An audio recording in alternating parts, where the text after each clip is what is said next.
Hi friends, എല്ലാവർക്കും മോമോസ് കിച്ചണിലേക്ക് സ്വാഗതം. ഇന്ന് നമ്മൾ വളരെ സിമ്പിളായിട്ട് തയ്യാറാക്കാൻ പറ്റിയിട്ടുള്ള നല്ല ടേസ്റ്റി ആയിട്ടുള്ള ഒരു ഇറച്ചിപ്പോളുടെ റെസിപ്പി ആയിട്ടാണ് വന്നിട്ടുള്ളത്. നോമ്പ് തുറ സമയത്തൊക്കെ തയ്യാറാക്കാൻ പറ്റിയിട്ടുള്ള ഒരു അടിപൊളി ഐറ്റമാണ്. അപ്പോൾ ഇതെങ്ങനെ തയ്യാറാക്കുന്നതെന്നും ഇതിൻ്റെ ഇൻഗ്രീഡിയൻസ് എന്തെല്ലാം ഒന്ന് നോക്കാം. അപ്പോൾ ഇതിലേക്കായിട്ട് 2 വലിയ സവോള തൊലി കളഞ്ഞ് ചെറിയ പീസായിട്ടൊന്ന് കട്ട് ചെയ്തെടുക്കാം. ചെറുതൊക്കെ ആണെങ്കിൽ 3 വരെ എടുക്കാം കേട്ടോ. ഞാൻ ചോപ്പറിലൊന്ന് ചോപ്പ് ചെയ്തെടുക്കുകയാണ് കേട്ടോ ചെയ്തത്. ഇനി അതിലേക്ക് തന്നെ 200 ഗ്രാം ബീഫ്, ആവശ്യത്തിനുള്ള ഉപ്പും കുരുമുളക് പൊടിയും മഞ്ഞൾപ്പൊടിയും ചേർത്ത് വേവിച്ചെടുത്തതാണ്. അതൊന്ന് ചോപ്പ് ചെയ്തെടുക്കുന്നുണ്ട്. ചോപ്പറിലോ അല്ലെങ്കിൽ മിക്സിയിലോ ഇട്ടൊന്ന് കറക്കിയെടുത്താൽ മതി. ബീഫിന് പകരം ചിക്കൻ വേവിച്ചിട്ട് ഇതേപോലെ ചെയ്തെടുക്കാം കേട്ടോ. പിന്നെ എഗ്ഗ് വെച്ചിട്ടും ചെയ്യാറുണ്ട്. അതിൻ്റെ റെസിപ്പി ഞാൻ മുന്നേ അപ്ലോഡ് ചെയ്തിട്ടുണ്ട്. ഇനി നമുക്ക് പോള തയ്യാറാക്കി തുടങ്ങാം. പാൻ ചൂടായതിന് ശേഷം അതിലേക്ക് 2 ടേബിൾ സ്പൂൺ ഓയിൽ ഒഴിച്ചു കൊടുക്കുക. ഞാനിപ്പോൾ സൺഫ്ലവർ ഓയിലാണ് ഒഴിച്ചു കൊടുക്കുന്നത്.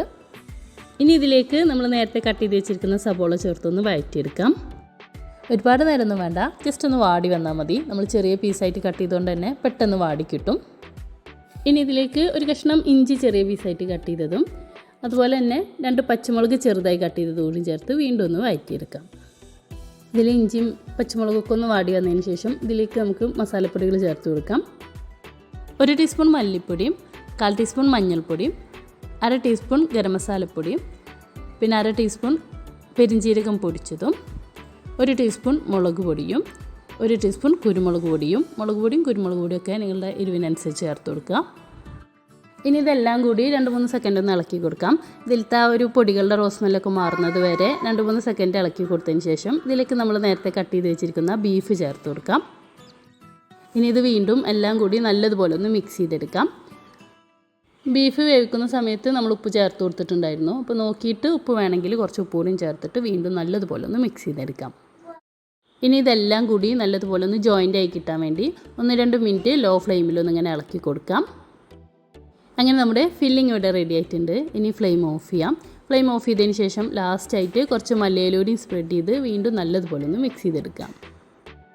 അങ്ങനെ ഫില്ലിങ് റെഡി ആയിട്ടുണ്ട്. ഇനി ഇതിലേക്കുള്ള ബാറ്റർ തയ്യാറാക്കിയെടുക്കാം. മിക്സിയുടെ ജാറിലേക്ക് ഒരു എഗ്ഗ് പൊട്ടിച്ച് വയ്ക്കുക. ഇനി ഇതിലേക്ക് 1/2 കപ്പ്, അതായത് 65 ml പാല് ചേർത്ത് കൊടുക്കാം. പാലിന് പകരം വെള്ളവും ചേർത്ത് കൊടുക്കാം കേട്ടോ. പാലിൽ ചെയ്യുമ്പോൾ ഒന്നുകൂടി ടേസ്റ്റും നല്ല സോഫ്റ്റും ഉണ്ടാവും. ഇനി ഇതിലേക്ക് 1 കപ്പ്, അതായത് 125 ml മൈദയും ആവശ്യത്തിനുള്ള ഉപ്പും 1 ടീസ്പൂൺ കുരുമുളക് പൊടിയും ചേർത്ത് നല്ലതുപോലെ ഒന്ന് അടിച്ചെടുക്കാം. പിന്നെ 2 ടീസ്പൂൺ ഓയിലൂടെയും ചേർത്ത് കൊടുക്കണം കേട്ടോ, അത് വിട്ടുപോയതാണ്. 2 ടീസ്പൂൺ ഓയിലൂടെയും ചേർത്ത് നല്ലതുപോലെ ഒന്ന് അടിച്ചെടുക്കാം. അങ്ങനെ നമ്മുടെ ബാറ്റർ ഇവിടെ റെഡി ആയിട്ടുണ്ട്. ഒരുപാട് ലൂസും അല്ല, നല്ല തിക്കും അല്ലാത്തൊരു പരുവത്തിൽ വേണം നമ്മൾ ബാറ്റർ തയ്യാറാക്കി എടുക്കാനായിട്ട്. പിന്നെ നിങ്ങളെങ്ങാനും തിക്കാണെങ്കിൽ കുറച്ച് വെള്ളം ചേർത്ത് കൊടുത്താൽ മതി. ഞാനിപ്പോൾ മിക്സി ഒന്ന് ചുഴറ്റിയിട്ട് കുറച്ച് വെള്ളം ഒഴിച്ച് കൊടുത്തിട്ടുണ്ട്.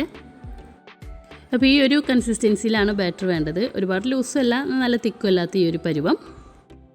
ഇനി നമ്മുടെ ബാറ്ററും അതുപോലെ തന്നെ ഫില്ലിങ്ങും റെഡി ആയിട്ടുണ്ട്. ഇനി നമുക്ക് പോള തയ്യാറാക്കി തുടങ്ങാം. സെയിം പാനിൽ തന്നെ കുറച്ച് ഓയിലോ അല്ലെങ്കിൽ നെയ്യോ സ്പ്രെഡ് ചെയ്ത് കൊടുക്കുക, പെട്ടെന്ന് വിട്ട് കിട്ടാൻ വേണ്ടിയിട്ടാണ്. ഇനി ഇതിലേക്ക് നമ്മൾ നേരത്തെ തയ്യാറാക്കി വെച്ചിരിക്കുന്ന ബാറ്ററിൻ്റെ പകുതി ഭാഗം ഒഴിച്ചു കൊടുക്കാം. പാനിൻ്റെ എല്ലാ സൈഡിലേക്കും ആവുന്ന രീതിയിൽ കുറച്ച് കട്ടിയിൽ ഒരു ലെയർ പോലെ ഇങ്ങനെ ഒഴിച്ചു കൊടുക്കാം. ഇനി ഇതൊന്ന് ലെവൽ ചെയ്തതിന് ശേഷം അതിൻ്റെ മുകളിലായിട്ട് നെക്സ്റ്റ് ഒരു ലെയർ പോലെ നമ്മൾ നേരത്തെ തയ്യാറാക്കി വെച്ചിട്ടുള്ള ഫില്ലിംഗ് ഉണ്ടല്ലോ, അതിങ്ങനെ സ്പ്രെഡ് ചെയ്ത് കൊടുക്കുക. ടീസ്പൂണൊക്കെ ആയിട്ട് സ്പ്രെഡ് ചെയ്യുന്നതിനേക്കാളും ഇതേപോലെ കൈയായിട്ട് സ്പ്രെഡ് ചെയ്യുന്നതിനായിരിക്കും കൂടുതൽ എളുപ്പം. ലോ ഫ്ലെയിമിൽ വേണം കേട്ടോ നമ്മളിത് ചെയ്തെടുക്കാനായിട്ട്, അല്ലെങ്കിൽ അടിവശം കരിഞ്ഞു പോകാൻ ചാൻസ് ഉണ്ട്. ഫില്ലിങ് ഫുള്ളായിട്ടും കുറച്ച് കട്ടിയിൽ ഇതേപോലെ ഇട്ട് കൊടുത്തതിന് ശേഷം ഇതിൻ്റെ മുകളിലായിട്ട് നമ്മൾ നേരത്തെ ബാക്കി വെച്ചിട്ടുള്ള ബാറ്റർ ഉണ്ടല്ലോ, അത് ഒഴിച്ചു കൊടുക്കുക. ഈ ഫില്ലിങ്ങൊക്കെ ഫുള്ള് കവറാവുന്ന രീതിയിൽ ബാറ്റർ ഇങ്ങനെ ഫുള്ളായിട്ട് ഒഴിച്ചു കൊടുക്കുകയാണ്.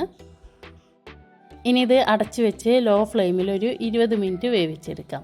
പടി പിടിക്കാതിരിക്കാൻ വേണ്ടിയിട്ട് പഴയ പാനോ അല്ലെങ്കിൽ തട്ടോ വെച്ച് കൊടുത്തതിന് ശേഷം അതിൻ്റെ മുകളിൽ ഈ പാൻ വെച്ച് കൊടുക്കുക. ലോ ഫ്ലെയിമിൽ ഒരു 15 മിനിറ്റ് വെച്ച് കൊടുത്തതിന് ശേഷം ഞാനിത് ഓപ്പൺ ചെയ്ത് നോക്കുകയാണ്. അപ്പോൾ ഇതിൻ്റെ മുകൾ ഭാഗമൊക്കെ നല്ലതുപോലെ സെറ്റായി വന്നിട്ടുണ്ട്. ഇനി ഈ സൈഡൊന്ന് മൊരിച്ചെടുക്കാൻ വേണ്ടിയിട്ട് വേറൊരു പാനിൽ കുറച്ച് ഓയിൽ സ്പ്രെഡ് ചെയ്ത് കൊടുത്തിട്ടുണ്ട്. അതിലേക്ക് തിരിച്ചിട്ട് കൊടുക്കുകയാണ്.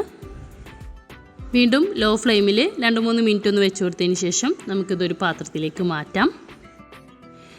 അങ്ങനെ നമ്മുടെ ഇറച്ചിപ്പോള ഇവിടെ റെഡി ആയിട്ടുണ്ട്. വളരെ സിമ്പിളല്ലേ തയ്യാറാക്കാനായിട്ട്. ഇനി ഇത് ചൂടോടെ തന്നെ കട്ട് ചെയ്ത് സേവ് ചെയ്യാം. വളരെ ഈസിയാണ് തയ്യാറാക്കാൻ, നല്ല ടേസ്റ്റുമാണ്. അപ്പോൾ എല്ലാവരും എന്തായാലും ഒന്ന് ട്രൈ ചെയ്ത് നോക്കിയിട്ട് ഫീഡ്ബാക്കൊക്കെ അറിയിക്കുക. പിന്നെ വീഡിയോ ഇഷ്ടമായിട്ടുണ്ടെങ്കിൽ ലൈക്ക് ചെയ്യാനും ഷെയർ ചെയ്യാനും കമൻറ്റ് ചെയ്യാനും മറക്കരുത്. ആരെങ്കിലും സബ്സ്ക്രൈബ് ചെയ്യാതെ കാണുന്നുണ്ടെങ്കിൽ ഒന്ന് സബ്സ്ക്രൈബ് ചെയ്ത് സപ്പോർട്ട് ചെയ്യാം.